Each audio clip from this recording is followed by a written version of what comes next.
Thought I'd do red for Halloween, you know, blood and scary things. So I'm a recent college graduate, and in my final semester of college, I took a film directing course. And I was really excited for this course when I signed up for it. And I had a much happier film planned originally, but then March came around and a global pandemic broke out. And instead I wrote a quick script, and that eventually became Hinnom. Let's talk about it. So I'm the kind of person who always has a whole bunch of undercooked ideas in the backlog. I've got a journal full of half-baked log lines that I write down every now and then whenever I have an idea.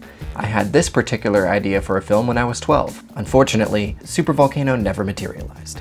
And one of those ideas in particular had to do with doppelgangers and characters having skeletons in their closet and not really being able to do anything about it and trying to move on with their lives. So I decided to try and make a script around that. I had a couple of ideas in mind, and those ideas mostly revolved around locations. I knew there was this really cool ravine.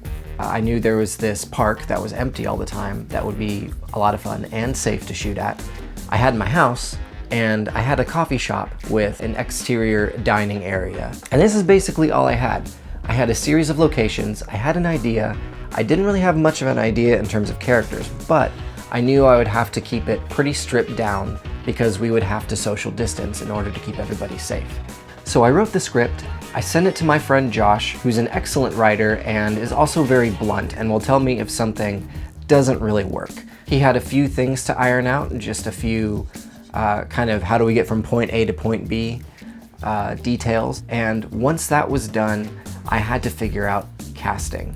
Casting the role of Dylan, the protagonist, was the single hardest thing in the entirety of pre-production. Just because it's a difficult role. It was very physically demanding. It required a lot of swimming and running and just a lot of icky, gross things and a lot of difficult situations that at the end of the day, I just wasn't really comfortable asking someone to do that.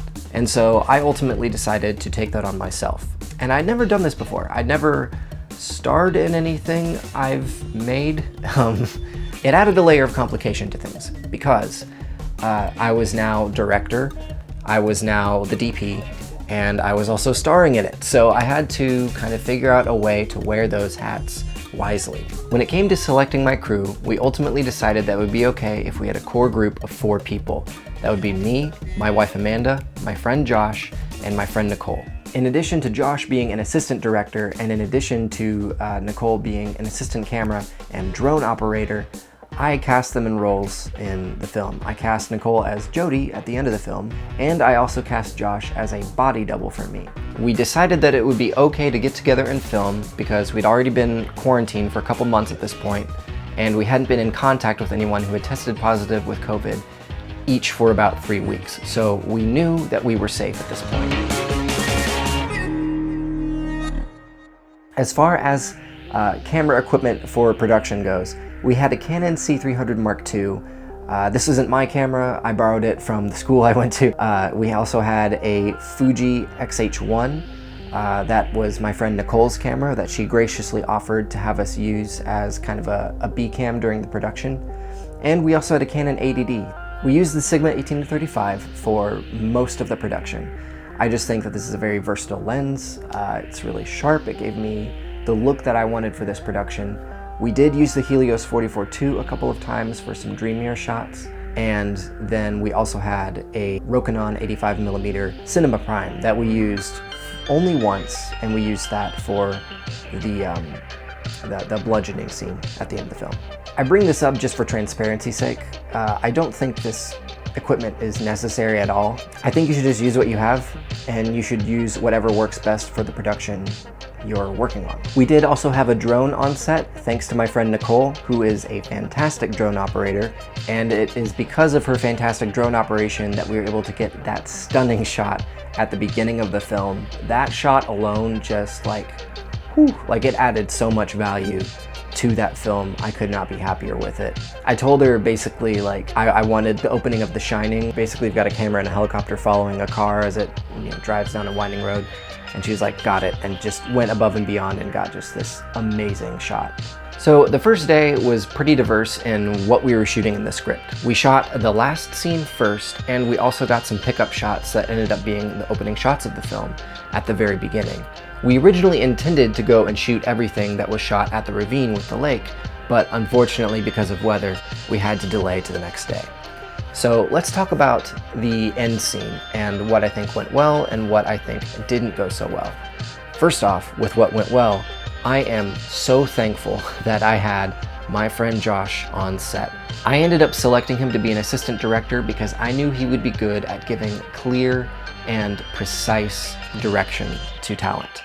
And so it was really nice because even though I wasn't doing the best job at directing, I could pull him aside and tell him exactly kind of what I was looking for, and he could guide the scene from there. Cut. I didn't know if you wanted me to call it, but I thought, nah, let's see what unfolds. Let's just make that. I should also mention that we decided to shoot most of the movie MOS. This basically means that we just shot it without recording any sound, and all of the sounds that you hear in the film were later added in post-production. And I decided this would be much simpler for the editing process. This film was shot and edited in a very short amount of time, so I wanted to be able to move really quickly. And while that ended up costing me a little bit more time in post-production, in terms of putting together a rough cut of the film, I was able to do that really quickly and whittle the film down to what I wanted, at least in terms of visuals and performance. I think what went really well with the scene was I had a very strong idea of what I wanted that I could pull out of an edit much better. I think what I wish I could have done a lot better was communicate. You know, I'm thinking about the composition of the shot. I'm thinking about the performances of the actors. I'm thinking about how I'm gonna edit this later. I'm thinking about my own performance. And so when you're juggling all those things and you're trying to run a film efficiently, it can be very exhausting, and it can also be very difficult to make sure you're keeping a clear head and doing each of those jobs to the best of your ability. The next day, we showed up to shoot everything at the ravine. This included everything from when Dylan gets out of the car all the way up to when he gets chased into the field. And right away, I think things went much better on set that day. I think people's spirits were generally higher. We had already worked together a little bit at that point, and we had kind of got an idea of what our own personal rhythms were. And I also found out what it was like to swim in a lake with all my clothes on. So now I need to get into day 3. Day 3 was by far the most technically challenging day that we had to shoot. This was the last shoot that we did where it was everybody all together, and it was also the scene that had the most VFX jammed into it. We had shots where the same actor is playing 2 characters in the same shot. We had shots that needed some blood and gore VFX with gunshot wounds and stuff like that. We had a head being bludgeoned. We had a body getting burned. It was just a very technically complicated day. And something that I'm glad I did was I sat down with the script, I opened up to the page that had the scene we'd be shooting that day, and I went through and I made notes as to what order to shoot things and how to shoot them. I don't think this is the optimal way to do this. Personally, I think you should probably storyboard it. Anyway, the note-taking was valuable for me and helped me keep track of everything that I had to keep track of.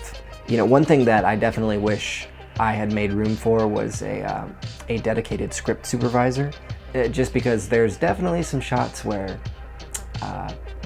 I was wearing the wrong costume. I was wearing the costume for the main character when I should have been wearing the costume for the doppelganger and vice versa, and it just all got very confusing, but thankfully these are brief enough to where I think they can mostly go unnoticed and it'll be fine. Along with being the most technically complicated day, I think day 3 was probably the day that everybody had the most fun. And it's not hard to see why. I mean, we were doing a lot of blood and gore and VFX, which is, it's just fun.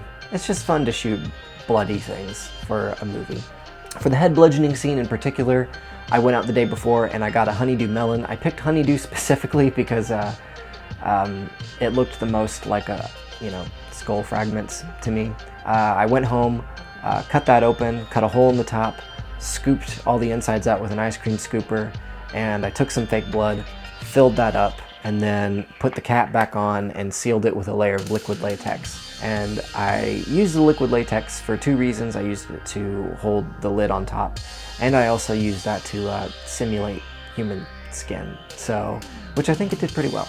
Might have gotten a little too splattery, almost comical at times, but I don't know, it was fun.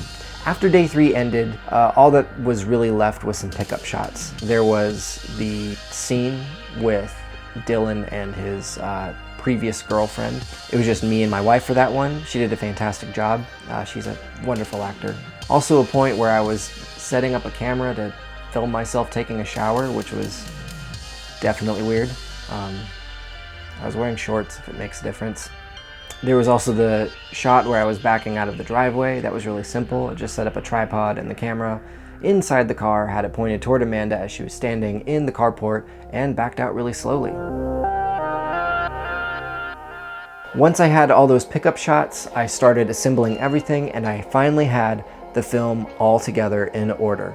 From there, I went through, did another rough cut, added some more music and some sound effects to things, and I also went through and I did some of the VFX. Some things to note: there's a sky replacement in the quarry scene that I had to do. This is just because the background was way too blown out for my liking. It was a really bright, sunny day, and so I just went through and masked a picture of the sky with clouds, put it in the back, added some effects to it, and it worked just fine. Getting the main character and the doppelganger in the same shot was really easy. I had the camera locked down on a tripod, not moving at all, and just shot continuously as I got into frame dressed as the main character and stood on one side, and then I left the frame and got dressed as the other character and went to the other side and then did those actions. And then in post-production, I go into Adobe After Effects. I take that single shot, break it into two parts, one with the doppelganger side, one with the main character side, overlay those, and I mask around one of those and feather the edges a little bit so it blends together, and boom, you've got the actor and a doppelganger in the same shot. Go. As far as the effects for the gunshots go, I went out and I got some really brightly colored stickers and put a sticker for each bullet hole on my body. Once I tracked the stickers in After Effects, I erased the stickers, and then I went and got some stock images of some bullet holes online, applied those to the areas where the bullet holes were, tracked them to those layers, and I also added some ink bleeds. With a little bit of finessing, I was able to make it look pretty good, and I think it almost looked practical. Do you like it? His little... Yeah, I did like. I mean, I didn't. I also wanted to do something really creepy with the doppelganger and make him different in some way. So I ended up giving his eyes kind of a glazed over white effect. This was really simple. I had to zoom in on the clip to like 300%, and then I would add a solid in After Effects, take the eyedropper and make that the color of the whites of my eyes. Once I've done that, I'll just mask around the shape of my eye, track that through, animate the mask, feather it a bit, and we're basically done. As far as the head bludgeoning scene goes, I wanted like a split second where you saw the doppelganger's head caving in a little bit as the brick struck his face. What we ended up doing was I, again, set a camera on a tripod, not moving, and I laid down as the doppelganger, roughly where the melon would be. Once I did that, got up, put the melon where my head was, and then proceeded with the smashing scene, which we only did in one take from 3 different angles. Once the footage was gathered, I went back into After Effects and laid the melon layer on top of the face layer. I then masked around the melon layer around my arms and the brick and partially into the melon until I got it the way I wanted it. I then animated the mask and feathered it to blend it in. The shot of the burning body was actually very easy to do. I just used assets from Action Essentials by Video Copilot. I picked the particular assets I wanted, laid them on top of the video clip, and messed around with them until I got what I wanted. After about a week, maybe a week and a half of post-production, I completed the film. Or at least I completed the film to a degree that I was comfortable submitting it for the class, and I refined it a little more afterwards. something that I could have done better was write a little bit better. There were definitely some gaps in the screenplay that I didn't see until we were midway in production. And then I've just got to go out and do it myself. The scene where the main character, you know, places the backpack down on the ground and unzips it and takes out the sheet and throws it out there, that was like kind of ad-libbed on the day. I went through all the footage, realized, oh crap, I got to go and get that.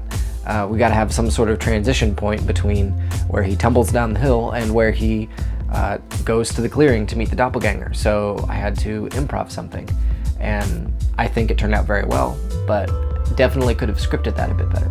I also think that this film is a testament to what you can do just with what you have. We made Hinnom essentially for free. Actually, that's not true. We spent about 20 bucks total on production, I think. We had to order some fake blood online. We got a honeydew melon at the grocery store, and we just had the liquid latex lying around, so we didn't have to worry about buying that. But yeah, we just used what we had access to. I think this short film, it's not great or anything, but I think it's just a testament to what you can do just with the tools you have lying around and with the talent that you have and knowing the talent of the people you have around you. Hopefully this video was a little bit helpful for you if you are a beginning filmmaker and you have all these ideas in your head and you just want to make something. I hope that it can inspire you, or I hope that you learn something, even if it's just a tiny little thing. What do you think about the filmmaking process? If you've made a short film in the past, I would love to hear from you in the comment section. What did you learn? What did you think you could do better? I would love to hear it all. If you like this video, please hit the thumbs up. If you like this channel, please subscribe and hit the bell to get all notifications, and I'll see you next time.